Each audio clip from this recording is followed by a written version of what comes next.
लग्नाची बेडी या मालिकेच्या आजच्या भागामध्ये आपण पाहणार आहोत सिंधूच्या उपचारांमुळे विनू स्वतःच्या पायावर उभा राहतो आणि त्यामुळे राणी सिंधूचे आभार मानत म्हणते की तुझे हे उपकार मी कधीच विसरणार नाही.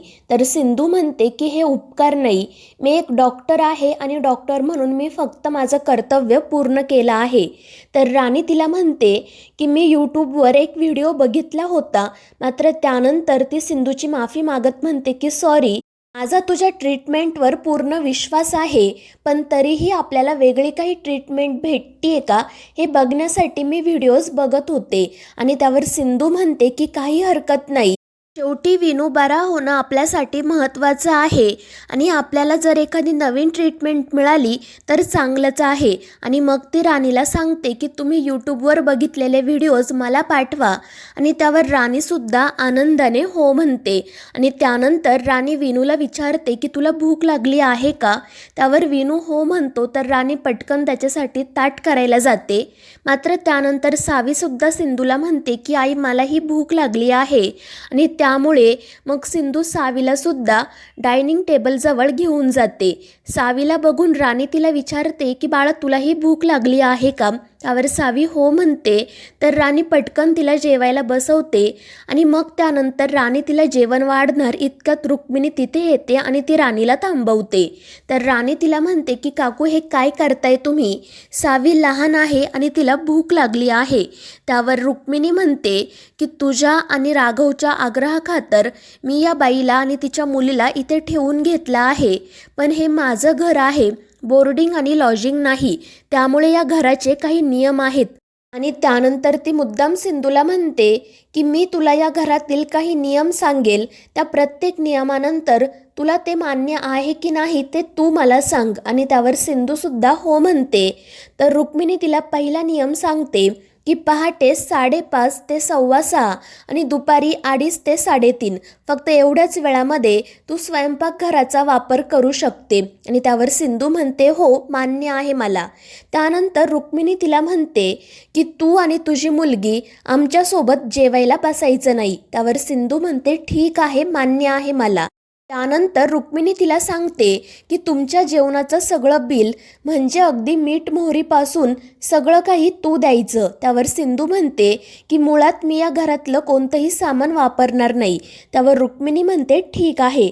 त्यानंतर ती सिंधूला पुढचा नियम सांगते की जर तुझ्या मुलीने या घरात कोणतीही तोडफोड केली तर तुला त्याची भरपाई द्यावी लागेल. आणि त्यावर सिंधू मान्य आहे म्हणते.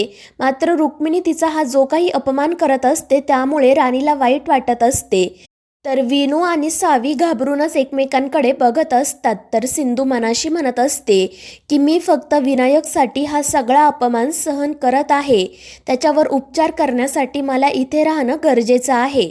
तर रुक्मिणी तिला म्हणते की अजूनही काही नियम आहेत, जसे आठवतील तसे मी तुला सांगेल, पण एक सगळ्यात महत्त्वाचा नियम असा की प्रत्येक महिन्याच्या 1 तारखेला घर भाडं म्हणून तू मला 30,000 रुपये द्यायचे. आणि ते ऐकून तर सिंधू आणि राणीला धक्काच बसतो. तर रुक्मिणी हसतच सिंधूला म्हणते की मला माहीत आहे आता तू लगेच उत्तर देशील की राघव आणि राणीने आग्रह केल्यामुळे मी इथे राहत आहे, ते सुद्धा तुमच्याच नातवावर उपचार करण्यासाठी. पण मला हे देखील माहीत आहे की तू खूप स्वाभिमानी आहे आणि तुला कोणाचीही मदत घ्यायला आवडत नाही, त्यामुळे प्रत्येक महिन्याच्या 1 तारखेला 30,000 रुपये घर भाडं म्हणून तू मला दे. आणि मग त्यानंतर ती तेथून निघून जाते. तर रुक्मिणीचं ते सगळं बोलणं ऐकून सिंधूला वाईट वाटत असते.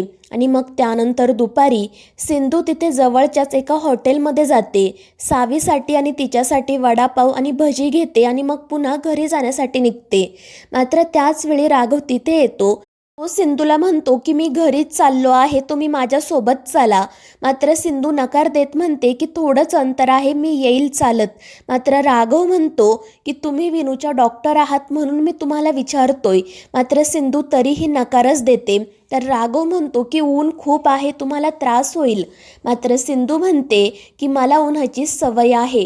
त्यामुळे राघव वैतागून म्हणतो की मी तुम्हाला शेवटचं विचारतोय. मात्र सिंधू नकार देते आणि त्यामुळे राघव रागातच गाडी घेऊन तेथून निघून जातो. तर दुसरीकडे घरी सावी आणि विनू खेळत असतात. त्याच वेळी राघव तिथे येतो. सावी त्याला म्हणते की पोलीस काका तुम्हाला एक जादू बघायची आहे का? त्यावर राघव म्हणतो हो. आणि मग त्यानंतर सावी विनूला म्हणते की चल विनू आपण पोलीस काकांना जादू दाखवू. आणि मग त्यानंतर विनू स्वतःच्या पायांवर उभा राहतो आणि त्याला स्वतःच्या पायांवर उभं राहिलेलं पाहून राघवचा आनंद गगनात मावेनासा होतो. तो खूप खुश झालेला असतो. तो विनूला म्हणतो की बोल तुला काय गिफ्ट हवं आहे? तर विनू म्हणतो की बाबा गिफ्ट मला नाही तर तुम्ही डॉक्टर काकूंना द्या, कारण त्यांच्याच उपचारांमुळे मी माझ्या स्वतःच्या पायांवर उभा राहू शकलो. आणि ते ऐकून राघवला खूप आनंद होतो. त्यानंतर सावी स्वतःशीच म्हणत असते की आई कुठे गेली आहे काय माहीत, ती कधी घरी येणार? आणि त्यावर राघव तिला सांगतो की तुझी आई घरी येतच असेल, पण काय झालं? त्यावर सावी म्हणते की मला खूप भूक लागली आहे. आणि ते ऐकून राघवला वाईट वाटते. तो सावीला विचारतो की तू जेवली का नाही? आणि मग त्यानंतर तो स्वतः सावीसाठी जेवणाचं ताट घेऊन येतो. आणि मग सावी जेवण करायला सुरुवात करणार इतक्यात सिंधू तिथे येते आणि ती सावीला थांबवते. ती सावीला म्हणते की चल आपण आपल्या रूममध्ये जाऊ, मी तुझ्यासाठी एक मज्जा आणली आहे. मात्र राघव सावीला म्हणतो की जेवण करताना अजिबात उठायचं नाही. मात्र सिंधू म्हणते की सावी चल माझ्यासोबत, मी तुझ्यासाठी वडापाव आणि भजी घेऊन आले आहे. मात्र राघव म्हणतो की घरातलं अन्न असताना बाहेरचं खायची काही गरज नाही आहे. मात्र ते ऐकून सिंधू रागातच सावीला म्हणते की चल आतमध्ये. मात्र सावी पटकन तिच्या हातामध्ये असणारा घास खाते आणि सिंधूला म्हणते की आई हे जेवण खूप छान आहे, प्लीज मला जेवू दे ना. आणि त्यामुळे सिंधूचा नाईलाज होतो आणि ती सावीला म्हणते ठीक आहे कर तू जेवण.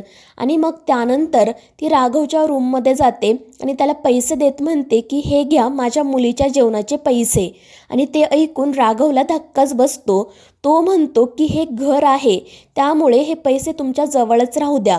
मात्र सिंधू ते पैसे टेबलवर ठेवते आणि तेथून जाण्यासाठी निघते. मात्र राघव तिला थांबवतो. तो म्हणतो की तुम्ही हे पैसे परत घेऊन जा. मात्र सिंधू म्हणते की मी हे पैसे घेऊ शकत नाही. आणि तिचं हे उत्तर ऐकून राघव खूप चिडतो. तो म्हणतो की तुझ्या याच इगोमुळे, अशाच स्वभावामुळे आज आपण इथे आहोत. मात्र सिंधू म्हणते की तुम्हाला हा इगो वाटत असेल, पण माझ्यासाठी हा माझा स्वाभिमान आहे. आणि याच गोष्टीवरून ते दोघे जण एकमेकांशी वाद घालायला सुरुवात करतात. त्यानंतर रात्री विनू आणि सावी हॉलमध्ये खेळत असतात. घरातील इतर सर्वजणही तिथेच बसलेले असतात. तर रेश्मा नेहमीप्रमाणे लगेच सिंधूबद्दल गॉसिप करायला सुरुवात करते. ती म्हणते की मला तर असं वाटत आहे की सिंधू इथे विनूच्या उपचारासाठी नाही तर राघव भाऊजींसाठीच आली आहे आणि त्यामुळे राघव तिच्यावर खूप चिडतो. मात्र राणी त्याला शांत राहायला सांगते. आणि त्याच वेळी विनूकडून चुकून बॉल रुक्मिणीला लागतो. त्यामुळे रुक्मिणी त्याच्यावर आणि सावीवर खूप चिडते. तर ते दोघे जण मोठी आजी आम्हाला माफ कर असं म्हणत तिची माफी मागत असतात. मात्र त्यावेळी रुक्मिणी सावीला म्हणते की मी तुझी आजी नाहीये, त्यामुळे तू मला यापुढे आजी म्हणायचं नाही. आणि ते ऐकून सावीला वाईट वाटते. तर मित्रांनो, या मालिकेच्या पुढील भागांमध्ये आपण पाहणार आहोत राजश्री राघवकडून वचन घेते की तू राणीला कधीही अंतर देऊ नको, नेहमी तिच्या सोबत राहा. आणि मग त्यानंतर ती राणीला राघवच्याच रूममध्ये राहायला सांगते. तर मित्रांनो, या मालिकेच्या पुढील भागांच्या अपडेट्ससाठी आपल्या चॅनेलला सबस्क्राईब करा.